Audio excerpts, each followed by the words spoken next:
ഇത് പതിവില്ലാണ്ടൊരു വെളിച്ചം. വാ തുറക്കാൻ, വാ തുറക്കാൻ. എന്താണോ തന്റെ തൊണ്ടയുടെ ഓട്ടയിറങ്ങു പോയോ? ഈശ്വര, ഇവിടെയും താമസക്കാരെത്തിയോ? അല്ലെങ്കിൽ വേണ്ട, അങ്ങനെ ഇപ്പൊ മുഴുവൻ മരുന്നും താൻ കുടിക്കണ്ട. തന്റെ സൂക്കേട് പെട്ടെന്ന് മാറും. അത് ശരിയാവില്ലല്ലോ.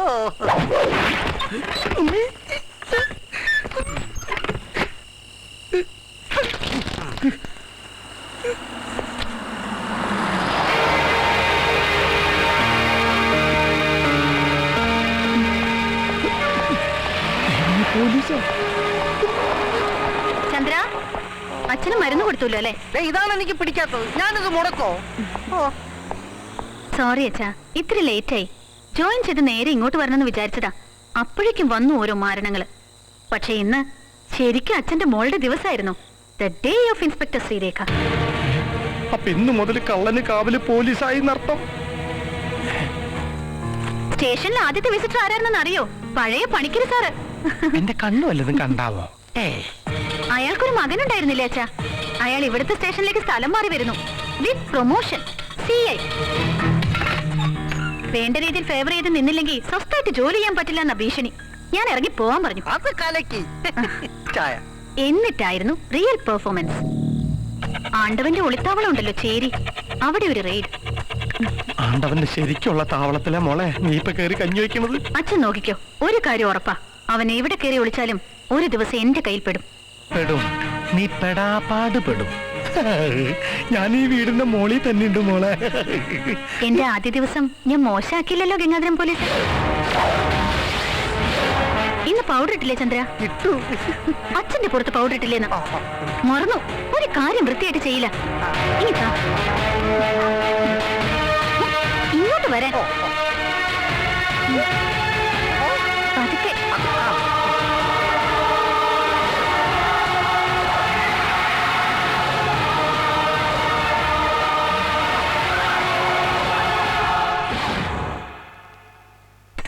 ദേവരുടെ സ്വത്തും വരുമാനവും ദേവസ്വത്തിലേക്കുള്ളതാ. അന്ന് വെച്ചാ അമ്പലത്തിന്റെ നടത്തിപ്പിന്. അത് പണിക്കർക്കും കുടുംബത്തിനും വെട്ടിവിടുങ്ങാനുള്ളതല്ല. അവരോട് തേവര് തന്നെ ചോദിച്ചോളൂ. നിങ്ങൾ നാളെ കോടതിയിൽ സാക്ഷി പറയാനൊന്നും പോണ്ട.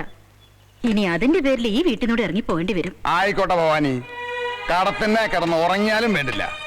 കള്ള് കാച്ചോടം പോലെ തന്നെ അമ്പലമൊന്നും വിചാരിക്കാൻ പാടില്ല.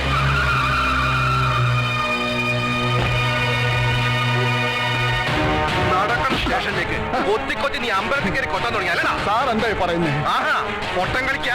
അയ്യോ, അങ്ങേര് ഒരു തെറ്റും ചെയ്തിട്ടില്ല. അങ്ങേര് കൊണ്ടുപോകരുത്. ഭഗവാന്റെ തിരുവാഭരണം മോഷ്ടിച്ചത് പോരായിരിക്കും. അമ്മയ്ക്ക് നീ മാത്രമേ ഉള്ളൂ.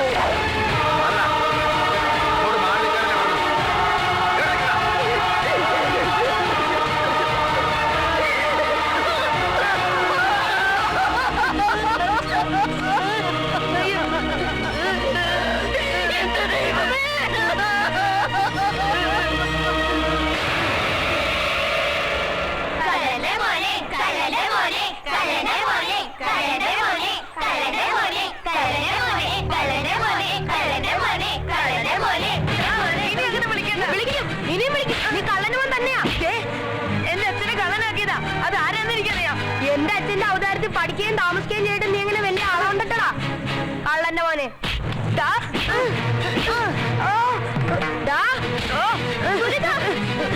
വേണ്ട മുരുക, വേണ്ട.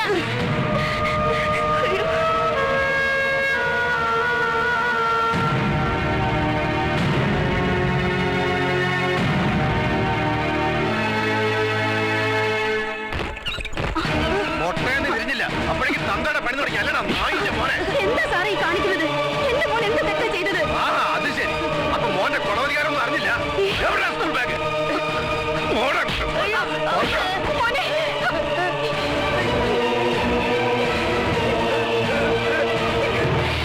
ആഹാ, ഇയാള് കൊള്ളാമല്ലോടാ.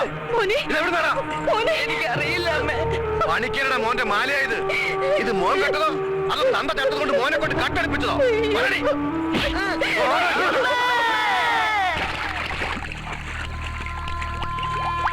ആ ദിവസത്തിന് ശേഷം ഞാൻ എൻ്റെ അമ്മയെ കണ്ടിട്ടില്ല. ഇപ്പൊ എവിടെയാണെന്ന് പോലും എനിക്കറിയില്ല. ദുർഗുണ പരിഹാര പാഠശാലയിൽ കഴിഞ്ഞ ഓരോ രാത്രിയും ഞാൻ എൻ്റെ അമ്മയെ ഓർത്ത് കരഞ്ഞിട്ടുണ്ട്. നല്ലവനാകാനുള്ള 3-4 വർഷത്തെ കോഴ്സ് കഴിഞ്ഞ് പുറത്തിറങ്ങിയപ്പോ മുരുകൻ ലോകത്തിന്റെ മുമ്പിൽ പയറ്റി തെളിഞ്ഞ കള്ളൻ. എന്നാര് വേണേ പറഞ്ഞോട്ടെ, ഞങ്ങൾക്ക് അറിഞ്ഞൂടെ നിന്നെ. നീ വാ. ഇല്ലമായ കുട്ടി, എന്റെ നഷ്ടങ്ങൾ വലുതാ. എനിക്ക് കണക്ക് തീർക്കാനുള്ള ഒരാൾക്ക് ദൈവം നേരിട്ട് കൊടുത്തു. കടപുഴകി വീണില്ലേ ഗംഗാധരം പോലീസ്, ഇനിയുള്ളത് അവരാ. ആ പക ഒറ്റത്തച്ചിന് തീരില്ല. പണിക്കിരും മക്കളുമാണ് ശരിക്കുള്ള പെരുങ്കള്ളന്മാരെന്ന് ഈ നാട്ടുകാരെ ബോധ്യപ്പെടുത്തും വരെ ആണ്ടവൻ കക്കും. അവരെ ഞാൻ കട്ടും മുടിക്കും അതിനെ. കള്ളനെന്ന പേരിന്റെ സങ്കടം എന്താണെന്ന് ഞാൻ അവനെ പഠിപ്പിക്കും. നീ ഒലത്തും. ജീവനോടെ നിർത്തി പുഴുങ്ങുമ്പോഴുള്ള വെപ്രാളം ഉണ്ടല്ലോ, അത് പറഞ്ഞാൽ നിനക്ക് മനസ്സിലാവില്ല. അച്ഛനൊന്ന് ക്ഷമിക്ക്. എന്തായാലും എന്തു അപ്പൊ പിന്നെ 6 വരെ കാക്കണോണ്ട് എന്താ കുഴപ്പം? ഇതെനിക്ക് വിട്ടേക്ക്. കുറെ കാലം അച്ഛൻ കൊടുക്കുന്ന നക്കാപ്പിച്ച വാങ്ങി പോലീസുകാരും ഗുണ്ടകളും ഒത്തുപിടിച്ചതല്ലേ. എന്റെ കുഴി വന്ന് വീഴാൻ അവന് യോഗം. ഞാൻ ഒരു ശേഷം പറയട്ടെ, അവനെ അങ്ങ് ഫിനിഷ് ചെയ്യാം. എന്താ അച്ഛന് പേടിയുണ്ടോ? പണ്ടെങ്ങാണ്ട് മുമ്പിൽ ചെന്ന് വിട്ടപ്പോ ഇവന്റെ ഒരു വാരിയല്ല ഇളക്കി വിട്ടതാ ആണ്ടവൻ. കറക്റ്റ്. കുനിഞ്ഞ് ഷൂസിന്റെ നൂല് കിട്ടുമ്പം ഇപ്പോഴും വരുവനാ വേദന. അതെ. അയ്യോ, മൊബൈൽ അടിക്കാനോ അർമാന്തിച്ച് കിടക്കാനോ അല്ല, നിന്നെ കൊണ്ട് എന്താടാ പ്രയോജനം? എന്റെ പറശ്ശിനിക്കട മുത്തപ്പ, എല്ലാ പണക്കാരുടെ വീട്ടിലും നീ എന്തിനാ ഇതുപോലെ ഒരെണ്ണത്തിനെ പറഞ്ഞു വിടുന്നത്? എന്റെ പൊന്നുമോൻ ഷർട്ടും പാന്റും ചുളിക്കണ്ടിട്ട് അങ്ങോട്ട് മാറിയുന്ന മൊബൈൽ അടിക്ക്. Okay, good night. ഇവൻ ഏത് നേരത്തെ സദാശിവ, ഒരുപാട് പേരുടെ കാല് പിടിച്ചിട്ടാ നിന്നെ ഇങ്ങോട്ട് മാറ്റി കിട്ടിയത്. അപ്പോഴേക്കും ഇടയ്ക്കേറി വന്നില്ലേ ഒരു വനിതാ ഇൻസ്പെക്ടർ ശ്രീരേഖ, മുഖം നോക്കാതെ നടപടിയെടുക്കുന്ന സത്യവതി. പരാതി കൊടുക്കാൻ ചെന്നപ്പോ അവൾ എന്താ പറഞ്ഞെന്നറിയോ? അറിയാം, അവള് ഗംഗാധരം പോലീസിന്റെ മകളല്ലേ. ആ, തന്തയുടെ ഉശിരൽപ്പം കാണും. ഇപ്പോഴാ മത്സരത്തിന്റെ സർക്കിൾ പൂർത്തിയായത്. ചെറുപ്പം മുതൽ എനിക്ക് അവനിവിടെ അവളുണ്ട്. ഇപ്പോ ഇവിടെ സീമനെ അത്താഴം മുടക്കാൻ നീർക്കോലിയും മതി. അതെ, പക്ഷേ വെറും നീർക്കോലിയാണെന്ന് ബോധ്യപ്പെടുത്തി കൊടുത്താലോ? അതും പട്ടാപ്പകല് 4 പേര് കാണുകെ.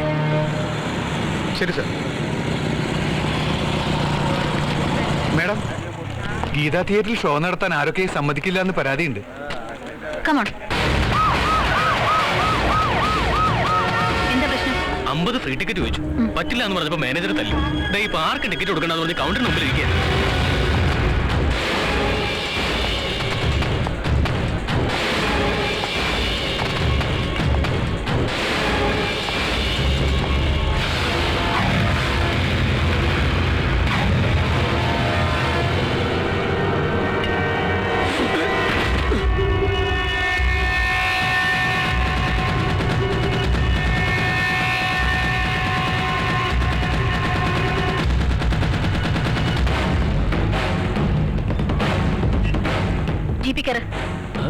ജീപ്പി കയറാൻ.